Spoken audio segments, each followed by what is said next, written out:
नमस्कार, आप देख रहे हैं स्पेशल रिपोर्ट और आपके साथ में विजेंद्र सोलंकी। दुनिया में तैयार हो चुका एक ऐसा हथियार जो महाविनाश लेकर आएगा, जो तबाही मचाएगा, जिससे कोई बच नहीं पाएगा, जो दुनिया के किसी भी कोने में पहुंच जाएगा और कितने ही दिनों तक आसमान में चलता रहेगा, जो जब चाहेगा अपनी दिशा बदल लेगा और दुश्मन की दशा बदल देगा, जिसके बनने से दुनिया कांप रही है। कोई इसको स्टॉर्म पेट्रोल नाम दे रहा है, कोई इसको प्रलय बता रहा है, कोई इसको दुनिया के अंत की शुरुआत, और किसी ने इसको नाम दिया तूफान का पक्षी, तो किसी ने नाम दिया उड़ता चेरनोबिल। यह रूस की परमाणु ऊर्जा से चलने वाली बुरेवस्निक 9M739 मिसाइल, जिससे अमेरिका के साथ साथ पूरा यूरोप कांप रहा है। लेकिन क्या है बुरेवस्निक 9M739 मिसाइल? कैसे महीनों तक आसमान में 1300 किलोमीटर प्रति घंटे की रफ्तार से चल सकती है और कैसे अपने दुश्मन की आंखों से बचते हुए टारगेट को नस्ते-नाबूद कर सकती है? आज हम आपको बताने वाले हैं दुनिया की उस मिसाइल के बारे में जो इससे पहले कभी बनी ही नहीं, कल्पना भी नहीं की गई। और क्या इसके साथ रूस बन जाएगा दुनिया का सबसे ताकतवर देश, जिससे लड़ना अब अमेरिका के, नाटो के भी बस की बात नहीं।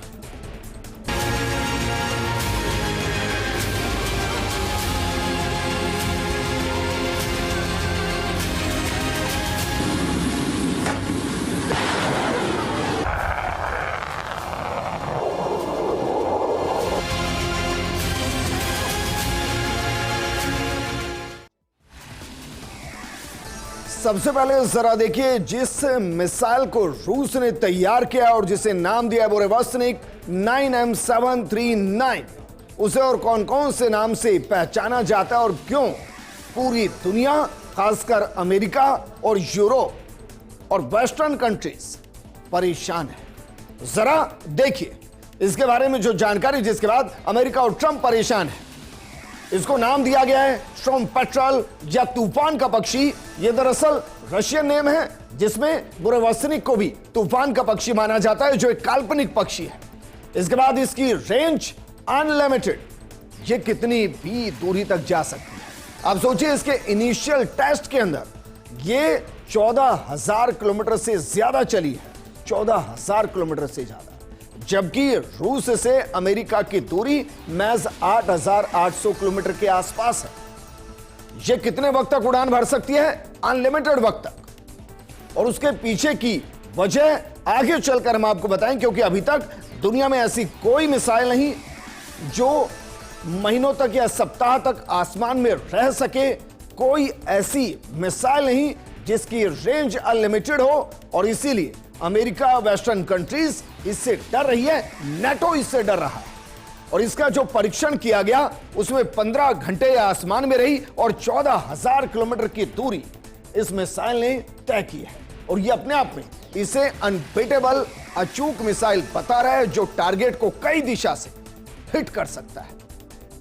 लेकिन इसकी खासियत क्या है, जिसे तूफान के पक्षी के तौर पर पहचाना जा रहा है? उसकी खासियत क्या है? दरअसल ये दुनिया की पहली परमाणु संचालित क्रूज मिसाइल है, जिसमें एक लघु परमाणु रिएक्टर यानी कि न्यूक्लियर टर्बोजेट लगा हुआ है और उसका इस्तेमाल होता है।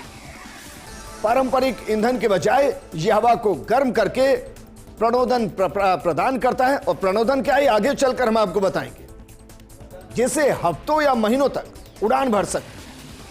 रूसी दावों के अनुसार इसकी रेंज असीमित है। हालिया परीक्षण में यह लगभग 8,700 मील की दूरी तय कर 15 घंटे हवा में रही। रूस की मिसाइल कम ऊंचाई पर उड़ती है और रडार से बचने के लिए रास्ता बदलती रहती है। मिसाइल रक्षा प्रणालियों को चकमा दे सकती है और यह वायुमंडल में रहते हुए लक्ष्य पर हमला करती है, जो बैलिस्टिक मिसाइलों से बिल्कुल अलग है और इसको अपने आप में अचूक बनाती है। यह मिसाइल परमाणु वॉरहेड ले जाने की क्षमता भी रखती है, जो दुश्मन के कमांड सेंटर, दुश्मन के सैन्य अड्डों या फिर बुनियादी ढांचे को जब चाहे, जैसे चाहे नष्ट कर सकती है। लेकिन ऐसा क्या है इस मिसाइल में जो इसको असीमित समय तक आसमान में रहने की क्षमता देता है। जो इसके लक्ष्य है, चाहे वो हजारों किलोमीटर दूर हो, उतनी इसको रेंज देता है। हमने एक शब्द इस्तेमाल किया, प्रणोदन प्रक्रिया।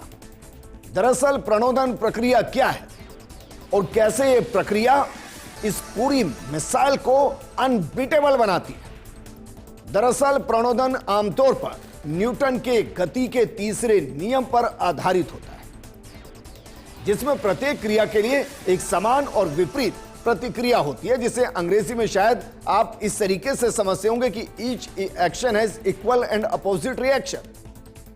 उदाहरण के लिए रॉकेट अपने अंदर से ईंधन को बहुत तेज गति से बाहर की तरफ निकालता है, जिससे रॉकेट को विपरीत दिशा में आगे की तरफ धकेला जाता है। रासायनिक प्रणोदन क्योंकि अलग अलग तरीके के होते हैं, ये जो है परमाणु ऊर्जा प्रमोदन है।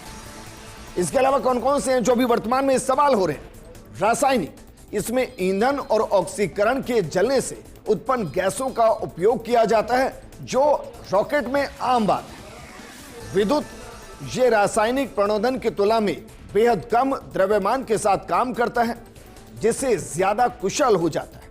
इसके अलावा फिलहाल हम जैविक भी इस्तेमाल कर रहे हैं, जिसमें जानवरों की मांसपेशियां और अंग जिनमें पंख और पूंछ वो शामिल होते हैं, और वो इस मैकेनिज्म का इस्तेमाल करते हैं उड़ान भरने के लिए। इसके अलावा हरित प्रणोदन, ये एक पर्यावरण के अनुकूल प्रणाली है जो खतरनाक और प्रदूषणकारी रासायनों का उपयोग नहीं करते, लेकिन इन सब से इतर परमाणु ऊर्जा प्रमोदन, ये एक ऐसी प्रक्रिया जिसमें यकीनन पर्यावरण को भी नुकसान है, इंसानियत को भी नुकसान है, और जिस तरीके से इसको बनाया गया है, ये एक देश को इतना पावरफुल बनाती है कि वो कहीं भी अपने दुश्मन देश पर अटैक कर सकता है।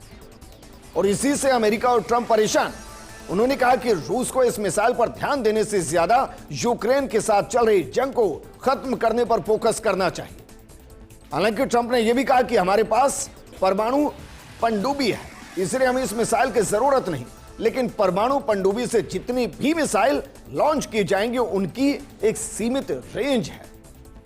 वो आसमान में एक लिमिटेड पीरियड के लिए रह सकती है, लेकिन इस मिसाइल के साथ ऐसा नहीं। तो जरा समझिए, रूस की मिसाइल का इतिहास क्या रहा है। क्या यह अचानक से बनी है? क्या इसके बारे में वाकई में दुनिया को जानकारी नहीं थी? क्या वाकई में पहले ही परीक्षण में यह मिसाइल पूरे तरीके से सफल रही? रशिया ने इसके लिए बहुत कुछ खोया है। सोवियत काल का प्रोजेक्ट जो 2018 में राष्ट्रपति व्लादिमीर पुतिन द्वारा घोषित किया, इसे रूसी रक्षा मंत्रालय द्वारा सरोब के all Russians scientific research institute के एनपीओ नोवेटर द्वारा विकसित किया जा रहा है। 2016 से अब तक कम से कम 13 परीक्षण हुए हैं, जिनमें केवल 2 आंशिक सफल हुए। 2019 में तो स्थिति ऐसी हुई कि व्हाइट सी में एक विस्फोट हुआ और 5 रूसी वैज्ञानिक मारे गए। इसको इसी मिसाइल के परीक्षण से जोड़कर भी देखा गया था। 2024 में वोलोगदा 20 यानी कि मॉस्को के उत्तर में 475 किलोमीटर से भी ज्यादा दूर इसको लॉन्च किया गया था। और अब 21 अक्टूबर 2025 को पुतिन की मौजूदगी में सफल परीक्षण का दावा किया गया, और पुतिन ने इसे आक्रामक देशों को पाषाण युग में धकेलने वाला हथियार बताया है। रूसी मीडिया के अनुसार यह 2027 तक तैनात हो सकता है। तो जरा कल्पना कीजिए कि 2027 तक रूस के पास एक ऐसी क्रूज मिसाइल होगी जो परमाणु ऊर्जा पर आधारित होगी, और जिससे पश्चिमी देश और अमेरिका अभी से डर रहे हैं। और डरते हुए उन्होंने इसे क्या नाम दिया है, जरा देखिए। इसे अमेरिका और जो वेस्टर्न कंट्रीज हैं, उन्होंने इसको नाम दिया है उड़ता चेरनोबिल। जिस मिसाइल से अमेरिका डर रहा है, पश्चिमी देश कांप रहे हैं, उसे नाम दिया गया है उड़ता चेरनोबिल। लेकिन ये चेरनोबिल के साथ इसको कनेक्ट क्यों किया गया? चेरनोबिल का इतिहास क्या है, और क्या वाकई में चेरनोबिल अपने आप में परमाणु अटैक से कनेक्ट करता है? जरा इसको भी समझिए कि वेस्टर्न कंट्रीज और अमेरिका इसे उड़ता चेरनोबिल क्यों कह रहे हैं। दरअसल 26 अप्रैल 1986 को सोवियत संघ जो कि वर्तमान यूक्रेन का हिस्सा है, उसमें एक जगह जो चेर्नोबिल के नाम से विख्यात और वहां परमाणु ऊर्जा संयंत्र, वहां एक भीषण दुर्घटना हुई। जो भी कह सकते हैं कि इतिहास की सबसे भीषण परमाणु दुर्घटना उसको माना गया। यह प्रिपियात शहर के पास कीव से लगभग 100 किलोमीटर उत्तर में हुई थी। प्रिपियात और आसपास के क्षेत्रों से 1,16,000 से ज्यादा लोगों को उस वक्त निकाला गया था। अलग अलग रिपोर्ट्स आई जिसमें WHO के अनुसार हजारों लोग थायराइड और कैंसर और अन्य बीमारियों से प्रभावित रहे और इसमें बच्चे ज्यादा रहे। वहीं 30 किलोमीटर का एक्सक्लूजन जोन बनाया गया जो आज भी सीमित पहुंच वाला क्षेत्र, यानी कि वहां अभी भी रेडिएशन का खतरा मंडरा रहा है। लेकिन क्या वाकई में जिस मिसाइल को दुनिया की सबसे ताकतवर मिसाइल कहा जा रहा है, क्या वो सही में बनकर तैयार हो चुकी है? क्या सच में उसके सटीक निशाने हैं? क्या वो सच में सप्ताह तक, महीने तक आसमान में रह सकती है? कहीं ऐसा तो नहीं कि मिसाइल एक बड़ा खतरा जो दुनिया को परमाणु रेडिएशन के खतरे में धकेल सकती है? क्योंकि इसका इतिहास थोड़ा सा सवालों को पैदा करता है। जरा देखिए इसके अब तक कितने टेस्ट हो चुके हैं और उन टेस्ट का परिणाम क्या रहा है। शुरुआत करते हैं परीक्षण 01 के साथ जो नवंबर 2017 में हुआ। इसके लिए जगह जो चुनी गई वो थी पैंकोवो और इसका परिणाम क्या था?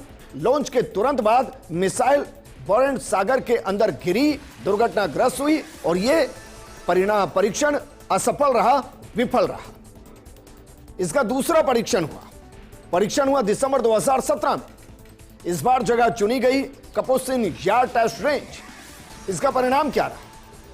इस दौरान 3 से 4 ग्राउंड टेस्ट किए गए। कमाल की बात यह कि इस दौरान निर्धारित थ्रस्ट जरूर प्राप्त हुआ लेकिन उड़ान नहीं भर पाई और आंशिक सफलता इसको माना गया। निर्धारित थ्रस्ट का मतलब है कि जब इस मिसाइल को लॉन्च किया गया तो जो परमाणु चेन रिएक्शन इसमें शुरू हुई जिससे इसको ऊर्जा मिली वो हुआ, वो प्रॉपर तरीके से हुआ, लेकिन ये उड़ान नहीं भर पाई और इसलिए इसे आंशिक सफलता इसलिए माना गया क्योंकि दुनिया की पहली मिसाइल जो कि परमाणु ऊर्जा आधारित और थ्रस्ट मिलना अपने आप में एक बड़ी उपलब्धि और इसलिए इसे आंशिक सफलता माना गया। इसका तीसरा परीक्षण हुआ फरवरी 2018 में। जगह फिर वही कपुस्तिन यार। इस बार परिणाम क्या था? ग्राउंड टेस्ट किए गए, एक बार फिर से आंशिक सफलता यानी कि थ्रस्ट प्राप्त करने में यह मिसाइल कामयाब रही लेकिन उड़ान इस बार भी ये नहीं भर पाई। इसका चौथा परीक्षण हुआ मार्च 2018 में। जगह फिर वही कपुस्तिन यार, लेकिन इस बार इसका परिणाम सुखदजनक और निराशाजनक दोनों रहा क्योंकि इस दौरान ये 2 मिनट 35 किलोमीटर उड़ान भरती नजर आई, यानी कि 2 मिनट ये आसमान में रही, 35 किलोमीटर की इसने रेंज कवर की। उसके बाद ये मिसाइल दुर्घटनाग्रस्त हुई और इस टेस्ट को विफल माना गया क्योंकि इससे पहले थ्रस्ट के लेवल पर यह सफलता हासिल की जा चुकी थी, लेकिन अब जो इसे आसमान में उड़ना था वो सिर्फ 2 मिनट आसमान में रुक पाई, महज 35 किलोमीटर चल पाई और उसके बाद यह दुर्घटनाग्रस्त हो गई। इसका 5वां परीक्षण हुआ 2018 में। जगह चुनी गई पैंकोवो कपुस्तिन यार और परिणाम इस बार सैटेलाइट इमेजिनरी से 4+ अतिरिक्त परीक्षण किए गए। इस बार भी ये विफल रही, दुर्घटनाग्रस्त रही। उसके बाद जब इसका छठा परीक्षण किया गया तो ऐसा लगा कि शायद इस परीक्षण को रोक दिया जाएगा। यह महीना था नवंबर का और साल था 2018। इस बार जगह चुनी गई क्योनोस्का जो कि श्वेत सागर के अंदर है। इस बार का परिणाम यह रहा कि मिसाइल समुद्र के अंदर गिर गई और यह भी परीक्षण विफल रहा। 7वां परीक्षण हुआ जनवरी 2019 में हुआ। इसके लिए जगह चुनी गई कपुस्तिन यार और परिणाम रहा टास ने शक्ति स्तर प्राप्त करने में सफलता हासिल की। आंशिक सफलता इस परिणाम के साथ रूस को लगी और इसीलिए उम्मीदों के साथ इसका 8वां परीक्षण किया गया फरवरी 2019 में। इस दौरान न्योकोस्का के अंदर यह परीक्षण किया गया और परिणाम क्या रहा? प्रणोदन के प्रमुख चरण की पूर्णता का दावा किया गया, आंशिक सफलता इसको माना गया। इसका 9वां परीक्षण हुआ 8 अगस्त 2019 को। जगह रही न्योनोक्सा श्वेत सागर और यहां एक ऐसी घटना घटी जहां तरल ईंधन रॉकेट में विस्फोट हो गया। इस दौरान जो रूस के बेहतरीन जो साइंटिस्ट थे, जो इस पर काम कर रहे थे, उनकी जान चली गई। सीधा आंकड़ा कभी नहीं आया, सटीक आंकड़ा कभी नहीं आया, लेकिन कहा जाता है कि 5 से 7 विशेषज्ञ उस दौरान मारे गए थे। उस दौरान रेडिएशन लीक हुई थी, विकिरण रिसाव हुआ था और विनाशकारी विफलता इसमें मिली। इसके बाद पूरी दुनिया की नजर इस परीक्षण की तरफ आकर टिक गई। रूस यहां भी नहीं रुका, उसने इसका 10वां परीक्षण किया 29 जनवरी 2020 को। जगह चुनी गई कपुस्निक यार्ड और परिणाम क्या रहा? ठोस ईंधन बूस्टर पर आंशिक उड़ान भरी गई, परमाणु इंजन पूरी तरह सक्रिय नहीं रहा और आंशिक सफलता यहां भी रूस के हाथ लगी। और इसलिए शायद दुनिया बहुत ज्यादा गंभीर नहीं थी, क्योंकि एक ऐसा परीक्षण दुनिया में कहीं नहीं हो रहा था और जिसको दुनिया असंभव मान रही थी वो लगातार फेल हो रहा था। इसका 2023 अक्टूबर में एक और परीक्षण हुआ। यह 11वां परीक्षण था। इसकी जगह के बारे में आज तक कोई नहीं जानता कि परीक्षण कहां हुआ, लेकिन फिर भी इसके लिए एक जो कयास लगाया जाता है वो कहा जाता है कि नोवाया जेमलिया के अंदर ये परीक्षण हुआ और इसका परिणाम क्या रहा? पुतिन का वल्दाई फोरम में अंतिम सफल परीक्षण का दावा किया गया, हालांकि इसकी कोई स्वतंत्र पुष्टि कभी नहीं हुई। लेकिन उसके बाद वो परीक्षण जिसने पूरी दुनिया को सन्न कर दिया। इसका 12वां परीक्षण 21 अक्टूबर 2025, जगह नोवाया। परिणाम क्या रहा? 14,000 किलोमीटर की रेंज इसने कंप्लीट की। 15 घंटे तक इसने उड़ान भरी और यह सफलता के शीर्ष पर एक ऐसे पैमाने पर जाकर बैठ गई जहां रूस दुनिया को बता रहा है कि असंभव कुछ भी नहीं है। असंभव यह भी नहीं कि एक ऐसी मिसाइल का निर्माण कर दिया जाए जो सप्ताह भर तक, महीने तक आसमान में ही रहे, जो हजारों किलोमीटर का सफर तय करे और अपने टारगेट को हिट करने के दौरान जितने चाहे उतने रूट्स को चेंज कर दे। और इसीलिए पुतिन इस पूरी मिसाइल के सफल परीक्षण के बाद क्या कुछ कहते नजर आए, जरा इस पर पूरी दुनिया को गौर करना चाहिए। उन्होंने कहा कि इसके सभी टेस्ट पूरे हो चुके हैं। ऐसे मिसाइल दुनिया के किसी भी देश के पास नहीं है। पहले कई एक्सपर्ट यकीन नहीं करते थे कि ऐसा हथियार भी बन सकता है, लेकिन यह हकीकत बन चुका है। व्लादिमीर पुतिन, राष्ट्रपति रूस, एक ऐसा हथियार जिसकी कल्पना भी दुनिया नहीं कर रही थी और इसीलिए सबसे ज्यादा जिसको झटका लगा वो थी अमेरिकी वायुसेना। उन्होंने इसके बाद क्या कुछ कहा, इस पर पूरे वेस्टर्न कंट्रीज की नजरें थी और उनको अब एहसास हो रहा है कि शायद रसिया से टक्कर नहीं ली जा सकती, क्योंकि अमेरिकी वायुसेना क्या कह रही है? मिसाइल के सर्विस में आने के बाद रूस के पास इंटरकॉन्टिनेंटल रेंज यानी कि 10 से 20,000 किलोमीटर तक हमला करने की क्षमता होगी। इससे रूस किसी भी हिस्से से अमेरिका तक हमले करने में सक्षम होगा। इतनी दूरी तक हमला करने के लिए बैलिस्टिक मिसाइल का इस्तेमाल होता था और यह पहली क्रूज मिसाइल है जो इतनी दूरी तक हमला करने में सक्षम है।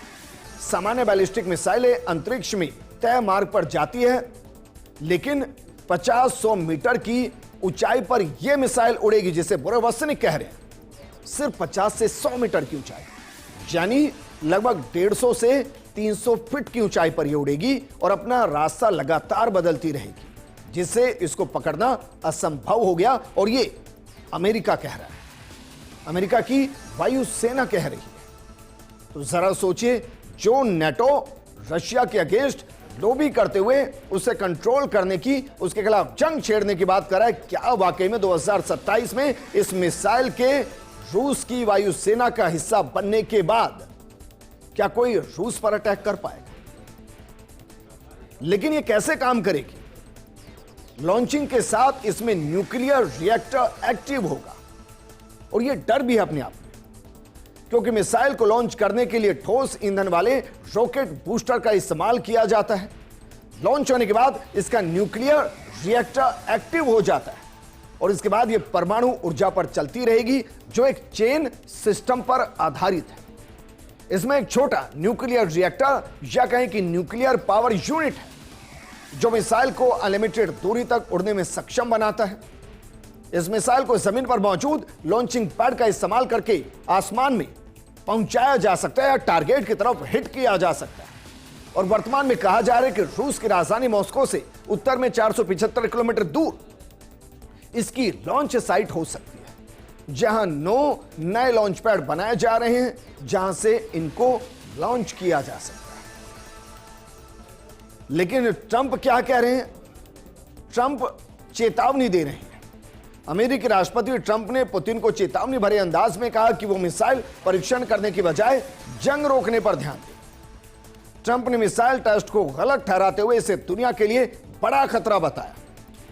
ट्रंप ने कहा कि एक हफ्ते में खत्म होने वाली जंग के 4 साल होने वाले हैं। ट्रंप अक्सर गोल्डन डोम मिसाइल सिस्टम का जिक्र करते हैं।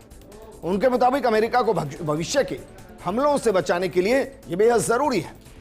बुरे वसनिक जैसे हथियार, खतरनाक हथियार से बचाने के लिए गोल्डन डोम जैसे डिफेंस सिस्टम को डिजाइन किया जा रहा है और इस मिसाइल के सफल परीक्षण के बाद अमेरिका अपने गोल्डन डोम की नीति के साथ और मजबूती से काम करेगा।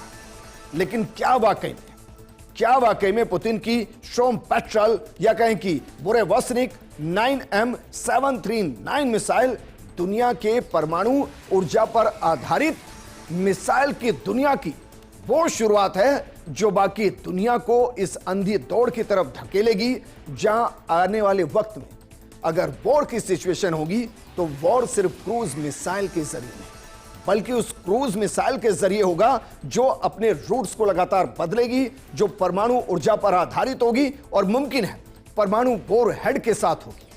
तो क्या हथियारों की दुनिया में एक ऐसी शुरुआत हुई है जो दुनिया के अंत की शुरुआत के तौर पर देखी जा रही है। इस प्रोग्राम में फिलहाल इतना ही। आप बने रहिए फर्स्ट न्यूज के साथ, क्योंकि खबरों का सिलसिला लगातार जारी है। नमस्कार।